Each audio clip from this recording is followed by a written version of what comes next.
Okay, let us start the first class of chapter 5, that is laws of motion.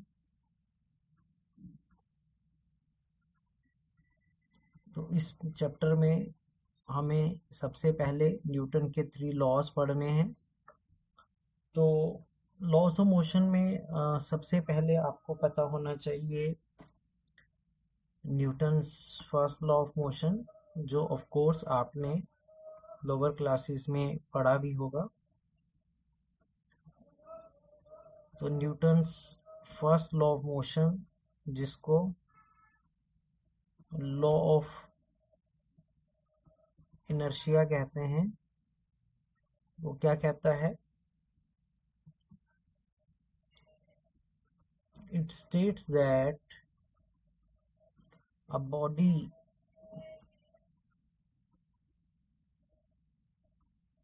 remains at rest or under uniform motion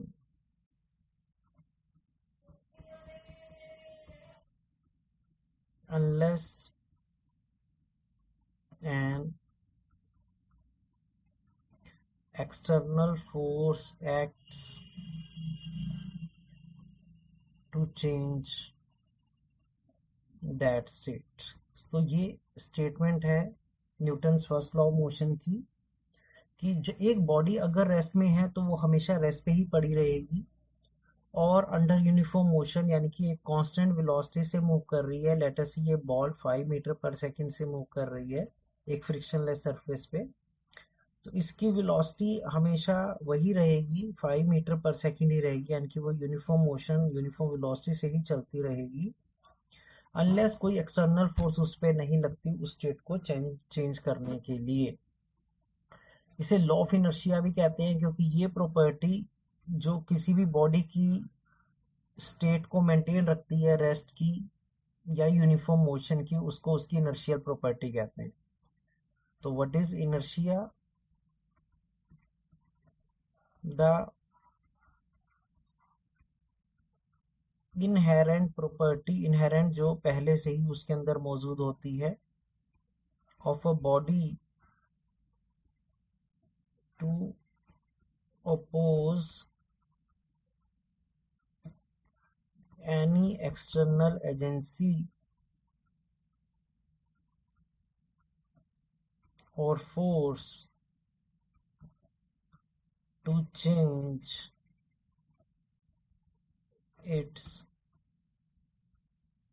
present state of motion। तो किसी भी body की वो property जिससे वो oppose करती है किसी भी एक्सटर्नल एजेंसी को या फोर्स को अपनी प्रेजेंट स्टेट ऑफ मोशन को चेंज करने के लिए। सिंपल वर्ड्स में, अगर एक बॉडी रेस्ट में है तो उसका इनर्शिया उसको रेस्ट में ही रखना चाहेगा, और अगर एक बॉडी यूनिफॉर्म मोशन में है तो उसका इनर्शिया उसे यूनिफॉर्म मोशन में ही रखना चाहेगा। रिमेंबर, यहाँ एक बात और याद रखनी है इनर्शिया से रिलेटेड, कि एक बॉडी का inertia is directly proportional to its mass, यानी कि जिसका मास ज्यादा होगा उसका इनर्शिया भी ज्यादा होगा। जैसे हैवी स्टोन है, तो अगर एक बहुत भारी स्टोन है, हैवी स्टोन है, तो उसका इनर्शिया ज्यादा है, तो अगर हम बाहर से फोर्स भी लगाएंगे तो उसका इनर्शिया प्रॉपर्टी उस फोर्स को अपोज करने में ज्यादा सक्षम है, तो वो हैवी स्टोन हिलता नहीं है अपनी जगह से। लेकिन अगर यही हम सेम फोर्स एक थोड़ा लाइट स्टोन पे लगाएंगे, हल्के स्टोन पे, तो वो हिल जाता है, क्योंकि उसका इनर्शिया हम ब्रेक करने में सक्सेसफुल हो जाते हैं। तो इस प्रॉपर्टी को उसका इनर्शिया कहते हैं। ठीक है। अब क्योंकि इस डेफिनेशन में फोर्स का भी नाम आया, तो what is force? It is a push or pull on a body that tends to change its state of rest or state of uniform motion or its direction of motion। तो ये basic definition होगी force की। तो force एक ऐसा push या पुल है किसी भी बॉडी पे जब हम बाहर से लगाते हैं, जो उसकी स्टेट ऑफ रेस्ट को चेंज करने की कोशिश करता है। टेंस का मतलब कोशिश करना, मतलब अगर एक बॉडी रेस्ट में है तो उसे मोशन में ला देती है फोर्स लगने के कारण, और अगर मोशन में है तो उसे रेस्ट में ला देगी। ऐसे ही स्टेट ऑफ यूनिफॉर्म मोशन, अगर वो एक ही कांस्टेंट वेलोसिटी से मूव कर रहा है तो एक्सटर्नल फोर्स लगने से उसकी वेलोसिटी बढ़ भी सकती है, और एक्सटर्नल फोर्स लगने से उसकी वेलोसिटी थोड़ी कम भी हो सकती है। वो डिपेंड करेगा कि फोर्स इनिशियल वेलोसिटी के अलोंग सेम डायरेक्शन में लग रही है तो वो उसकी वेलोसिटी को इंक्रीज कर देगा, लेकिन अगर फोर्स इनिशियल वेलोसिटी के ऑपोजिट डायरेक्शन में लग रही है तो वो उसकी वेलोसिटी को डिक्रीज कर देगा। जैसे मान लो एक बॉल पहले 5 मीटर पर सेकंड से चल रही थी, हम उस पे एक्सटर्नल फोर्स लगाते हैं सेम डायरेक्शन में और उसकी वेलोसिटी बढ़कर 15 मीटर पर सेकंड हो जाती है। तो यहाँ उसकी वेलोसिटी में इंक्रीज हो रहा है क्योंकि force in the direction of motion लग रही है। लेकिन अगर वही बॉल इनिशियली 15 मीटर पर सेकंड से मूव कर रही है और फोर्स उसके ऑपोजिट डायरेक्शन में लग रही है, जिसको रिटार्डिंग फोर्स भी कहते हैं, तो वो उसकी वेलोसिटी की वैल्यू को कम कर देगा। लेटर से 15 से कम करके 5 पे ले आएगा। तो फोर्स की डायरेक्शन से हम किसी बॉडी की स्टेट ऑफ यूनिफॉर्म मोशन को भी चेंज कर सकते हैं, और इट्स डायरेक्शन ऑफ मोशन। जैसे कोई साइकिल या कोई भी व्हीकल टर्न ले रहा है एक रोड पे, तो जब वो टर्न लेता है तो टर्न लेने के लिए एक फोर्स लगाना पड़ता है जो उसकी डायरेक्शन ऑफ मोशन को चेंज करता है। वैसे तो आगे जाके पढ़ेंगे, ऐसी फोर्स को सेंट्रीपिटल फोर्स कहते हैं जो केवल डायरेक्शन चेंज करता है। तो कोई भी बॉडी अगर एक टर्न ले रही है या अपनी डायरेक्शन चेंज कर रही है तो उस डायरेक्शन को चेंज करने के लिए भी एक फोर्स की जरूरत होती है, राइट। तो ये फोर्स के बारे में बेसिक यूनिट हो गया। जो ओके, आगे चलते हैं। उसके बाद आपको नेक्स्ट टर्म पता होना चाहिए लीनियर मोमेंटम के बारे में।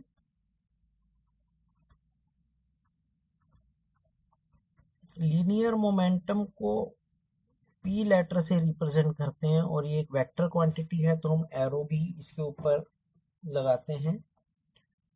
तो किसी भी बॉडी का लीनियर मोमेंटम क्या होता है? The quantity of motion present in a body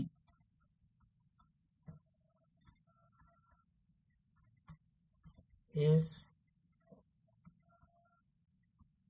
measured by a term called linear momentum।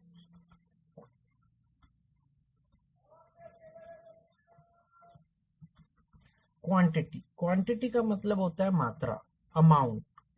अब मोशन भी अलग अलग अमाउंट का होता है। हर बॉडी जो मूव कर रही है उसमें अलग अलग अमाउंट का मोशन है। अभी समझाऊंगा ये कैसे, मतलब अलग अलग अमाउंट का मोशन है। तो जो एक बॉडी के में मोशन का अमाउंट यानी कि मात्रा प्रेजेंट होती है वो एक टर्म से मेजर होती है जिसे लीनियर मोमेंटम पी कहते हैं। और इसको मेजर करने का फार्मूला होता है m इंटू वी। इसमें v कहलाती है instantaneous velocity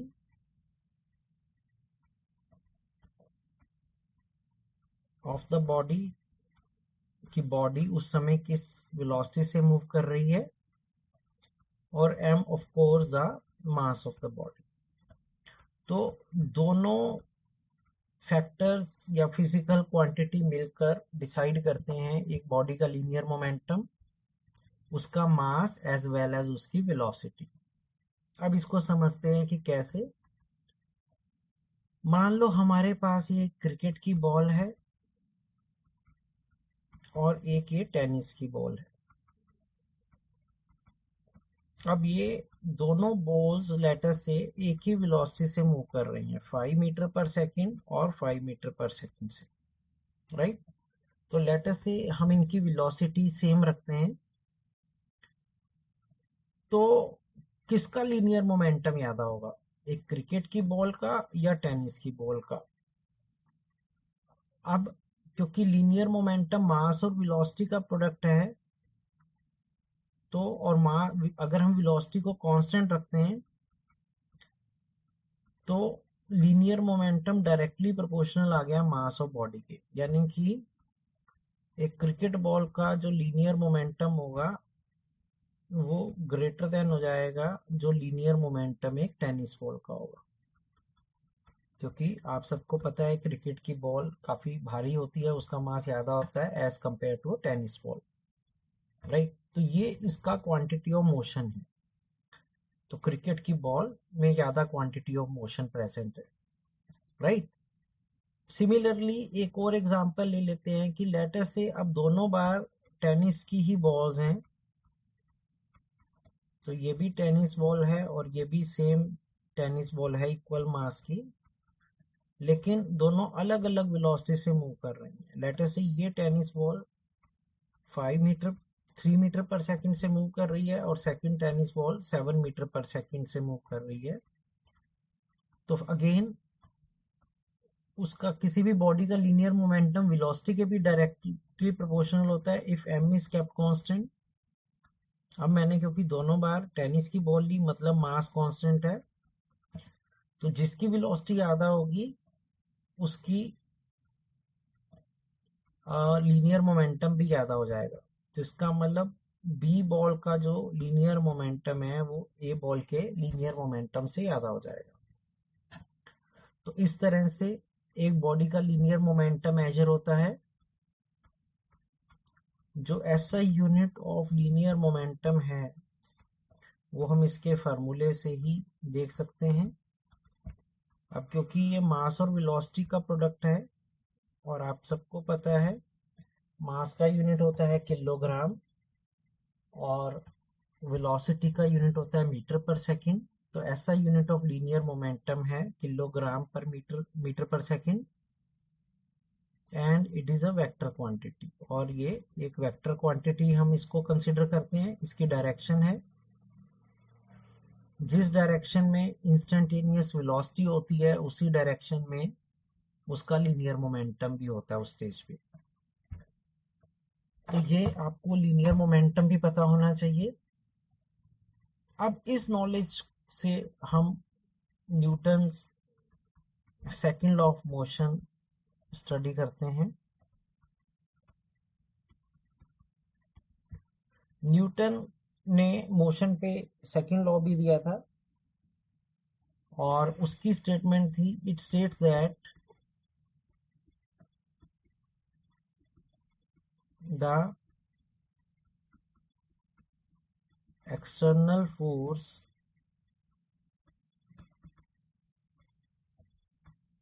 acting on a body is directly proportional to the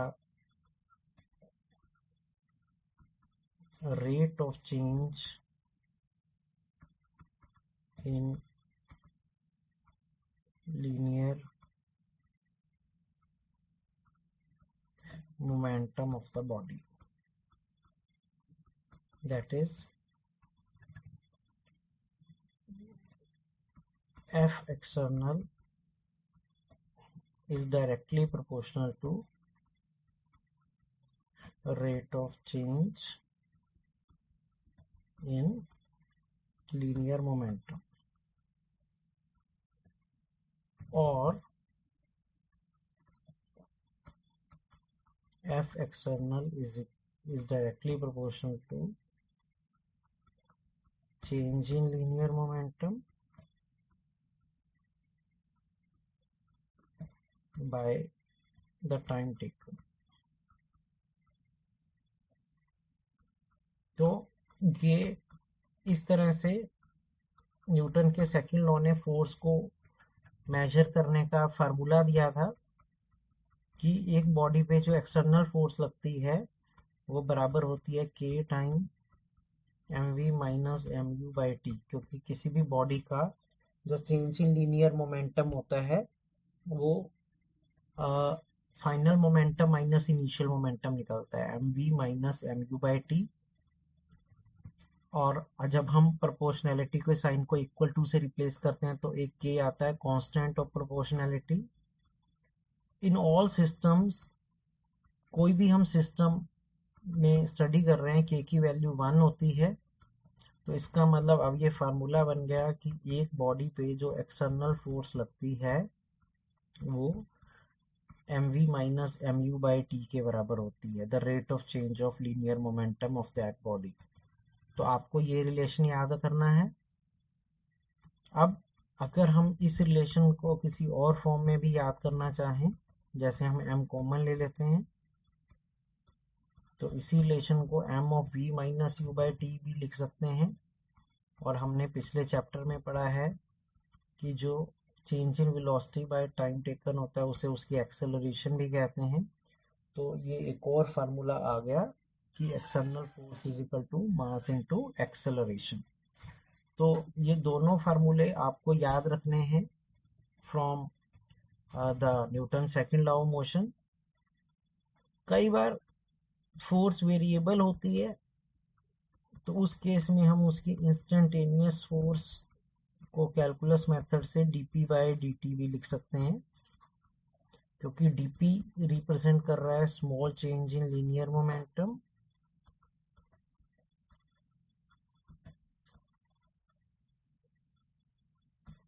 bye dt small time interval change.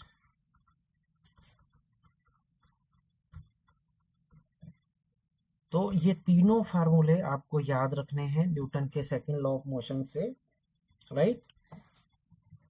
तो पहले लेवल पे इसको देख, ओके।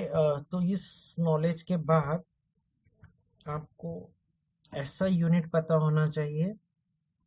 जो SI यूनिट ऑफ फोर्स है उसे हम न्यूटन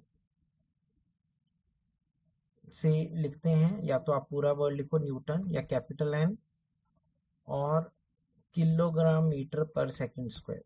तो दोनों ही ठीक हैं। SI unit of force is इधर न्यूटन और किलोग्राम मीटर पर सेकंड स्क्वायर। और एक छोटा यूनिट भी होता है जिसे हम CGS यूनिट ऑफ फोर्स कहते हैं। इसका CGS यूनिट डायन है या ग्राम सेंटीमीटर सेकंड माइनस 2। तो SI unit of force Newton है और CGS यूनिट ऑफ फोर्स डायन है। इस सिस्टम को हम एब्सोल्यूट सिस्टम बोलते हैं जो हम फॉलो करते हैं। और आपको ये भी रिमेंबर करना है कि 1 न्यूटन इज इक्वल टू 10 की पावर 5 डायन। एक न्यूटन काफी बड़ा यूनिट है, एक न्यूटन में 10 की पावर 5 डायन्स होते हैं।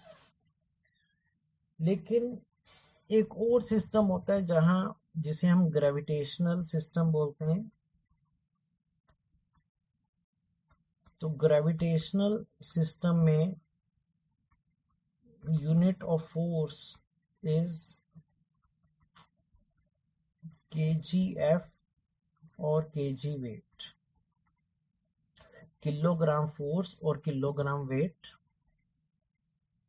1 kgf फोर्स 9.8 न्यूटन के बराबर होती है। तो 1 किलोग्राम किलोग्राम फोर्स का सिंपल मीनिंग है कि अगर हमारे हाथ में एक 1 kg का पत्थर है और हम उसे छोड़ दें, रिलीज कर दें, तो जिस फोर्स से अर्थ उसे अपनी तरफ अट्रैक्ट करेगी फोर्स लगाकर, वो उसकी ग्रेविटेशनल फोर्स कहलाएगी 1 kgf। मतलब BA 1 kg पत्थर पर कितनी फोर्स अर्थ लगा रही है। और इसका स्मॉलर यूनिट है इस सिस्टम में ग्राम फोर्स और ग्राम वेट। 1 ग्राम फोर्स बराबर होता है 980 डायन पर सेंटीमीटर स्क्वायर वैल्यू के। तो अगर आपको 1 kgf के न्यूटन बनाने हैं तो 9.8 से मल्टीप्लाई करना पड़ेगा। सॉरी, ये सेंटीमीटर पर सेकंड स्क्वायर नहीं आएगा, 980 डायन्स आएगा। और ऐसे ही 1 ग्राम फोर्स के डायन बनाने हैं तो 980 डायन्स हम लिखेंगे। तो ये सारी नॉलेज है related to Newton second law of motion. इसको अच्छे से पहले लेवल पे समझ लेना है, theory part. Let us do some questions related to this knowledge. जैसे मैं पहले एग्जांपल 5.1 ले रहा हूं। इस एग्जांपल में क्या कह रहा है, if an electron is subjected to a force of 10 की power -25 newton in an x ray machine. तो हमारे पास एक इलेक्ट्रॉन पार्टिकल है और उस इलेक्ट्रॉन पे हम किसी भी एक एक्सरे मशीन में फोर्स लगाते हैं जिसकी वैल्यू दी हुई है 10 की power -25 newton. Then find out the time taken by the electron to cover a distance of 0.2 metre. अब ये फोर्स लगने से ये इलेक्ट्रॉन आगे की तरफ मूव करेगा। तो एज पर गिवन क्वेश्चन बताओ वो कितना डिस्प्लेसमेंट आगे जाएगा इन अ गिवन टाइम ऑफ। तो हमें टाइम निकालना है अगर वो 0.2 मीटर आगे जाएगा, उस पे फोर्स लग रही है 10 की पावर -25 न्यूटन, राइट। तो फिर से इस क्वेश्चन का मीनिंग बताता हूँ। एक इलेक्ट्रॉन जिस पे फोर्स लग रही है 10 की पावर -25 न्यूटन, तो बताओ वो कितना टाइम लेगा to move forward a displacement of 0.2 metre. तो उसे 0.2 मीटर आगे जाने में टाइम निकालना है, right. So this is the question, let us find it solution. हाँ जी, अब टाइम के लिए सॉल्व करना है। अब सबसे पहले हम, क्योंकि फोर्स लग रहा है और फोर्स से एक्सेलरेशन पैदा होती है, तो एक्सेलरेशन ऑफ द इलेक्ट्रॉन निकाल लेंगे। अब किसी भी पार्टिकल की एक्सेलरेशन फोर्स अपॉन मास होती है, क्योंकि आपने न्यूटन के सेकंड लॉ में अभी ऊपर पढ़ा है, force is equal to mass into acceleration. इसका मतलब acceleration is force upon mass. अब यहां से हम एक्सेलरेशन के लिए सॉल्व कर लेंगे। तो एक्सेलरेशन हो जाएगी फोर्स विच इज 10 की पावर -25। मास हमें गिवन नहीं है, लेकिन एक इलेक्ट्रॉन का मास एक स्टूडेंट को लर्न रखना होता है। तो remember, mass of an electron is equal to 9.1 into 10 की पावर -31 kg। तो ये मास होता है इलेक्ट्रॉन का। तो हम यहां से उसकी एक्सेलरेशन निकाल सकते हैं। ये -31 ऊपर जाके +31 हो जाएगा, तो ये 10 की पावर 6 हो जाएगा, -25 + 31 अपॉन 9.1। आप चाहो तो अब इसको यहीं पे ही छोड़ सकते हो अगर फर्दर नहीं सोल्व करना चाहते। अब ये एक्सेलरेटेड मोशन है। अब हमें पता है कि जब भी कोई बॉडी एक्सेलरेट करता है तो उसकी जो डिस्प्लेसमेंट होती है वो किसके बराबर होता है, s is equal to ut plus half at square, right. अब s हमें डिस्प्लेसमेंट दिया हुआ है कि उसको 0.2 मीटर आगे जाना है। u 0 हो जाएगा क्योंकि वो इलेक्ट्रॉन स्टार्टिंग में रेस्ट पे था। एक्सेलरेशन हो गया 10 की पावर 6 अपॉन 9.1, और t निकालना है तो t को हम t स्क्वायर ही अभी रख देते हैं।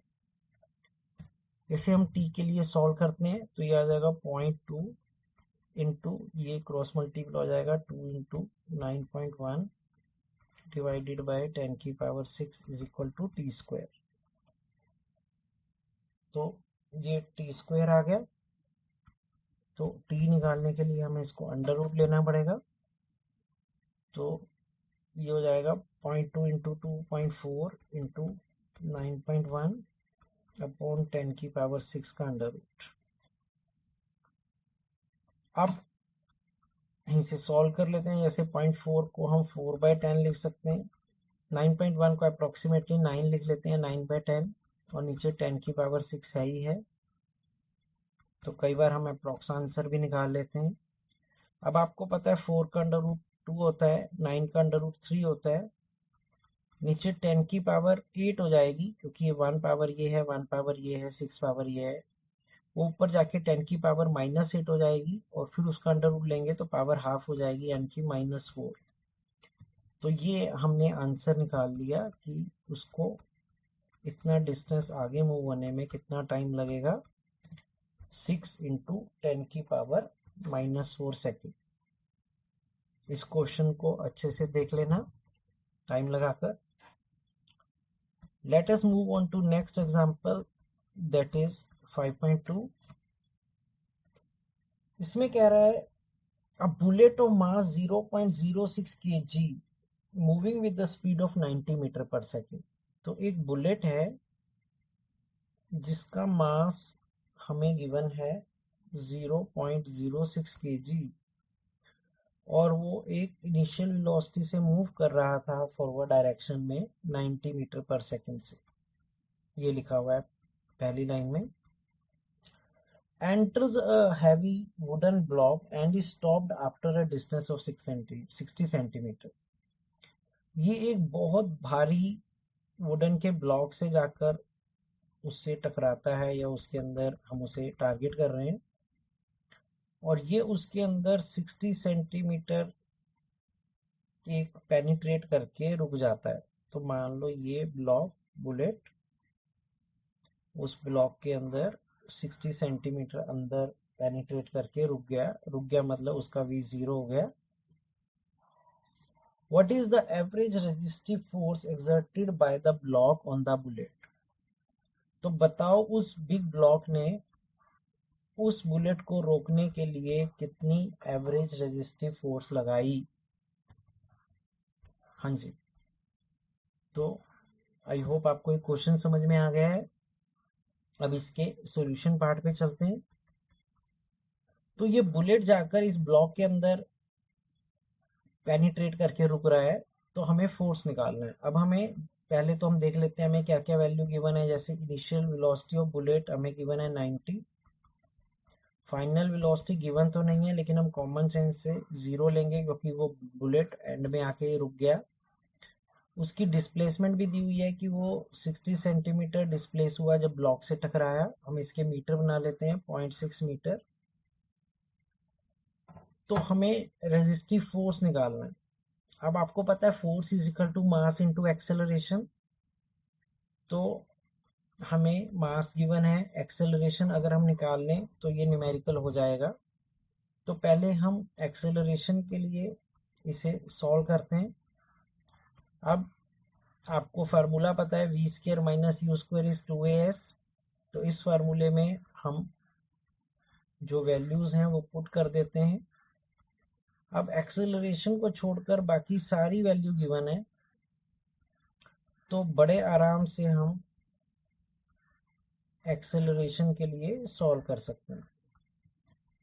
अब ये एक्सेलरेशन नेगेटिव आ रही है, नेगेटिव का मतलब रिटार्डेशन, कि वो उसे ब्रेक लगाएगा, रोकेगा वो उसको, ना कि मूव कराएगा। अगर मैं इसे सॉल्व कर लूं तो ये एक्सेलरेशन -6750 मीटर पर सेकंड स्क्वायर हो गई। देयरफॉर फोर्स, अब फोर्स आप सबको पता है फोर्स मास इनटू एक्सेलरेशन का प्रोडक्ट होता है। अभी न्यूटन के थर्ड लॉ से सेकंड लॉ से पढ़ा है हमने।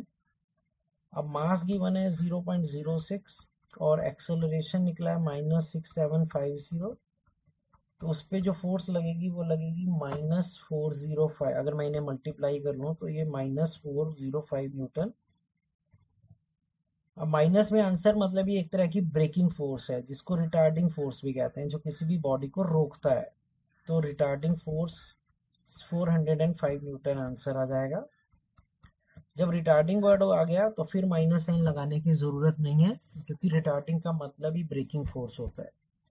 तो उस पे जो फोर्स लगेगी रिटार्डिंग, वो कितने लगेगी, 405 न्यूटन। आई होप ये क्वेश्चन भी आपको क्लियर है। तो इस क्वेश्चन को भी आप देख लेना। तो आज की क्लास में जो कराया है उसको अच्छे से देख लेना, समझ लेना, और आपने इसको नोट भी करना है अपनी नोटबुक में, क्लास वर्क नोटबुक में।